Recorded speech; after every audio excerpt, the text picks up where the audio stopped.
Fashion designing சிலபஸ்க்குள்ள ஆரி embroidery, ப்ரூச்சஸ் class இதெல்லாம் கொண்டு வந்து கவர் பண்ணா அது நல்லதா?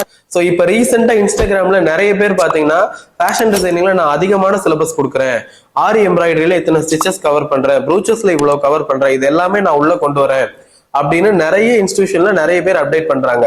மை பர்சனல் ஒப்பீனியன், ஃபேஷன் டிசைனிங்குள்ள இது வராதா ப்ரோனா கண்டிப்பா இது வரும், நான் அதை வந்து டிஸ்அக்ரி பண்ண மாட்டேன்.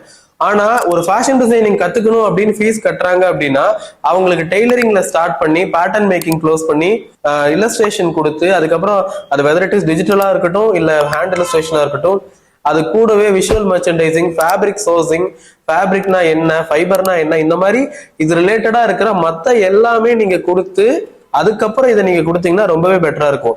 மேஜரா அவங்க படிக்க வேண்டிய விஷயத்த குறைச்சிட்டு இந்த ஆரி எம்ப்ராய்டரி, ப்ரூச்சஸ் இதெல்லாம் நீங்க கொடுத்தீங்கன்னா கண்டிப்பா it won't be work out. So இனிமே வந்து ஃபேஷன் டிசைனிங் படிக்கணும்னு நீங்க பிளான் பண்ணீங்கன்னா சிலபஸை கம்பல்சரி பாருங்க. அதுல ஒன்லி டெய்லரிங் மட்டும் இருக்கா இல்ல டெய்லரிங் தாண்டி இன்னும் நிறைய விஷயங்கள் அதுல இருக்கான்னு எல்லாமே நீங்க என்ஷோர் பண்ணிட்டு ஜாயின் பண்ணுங்க. தேங்க்யூ.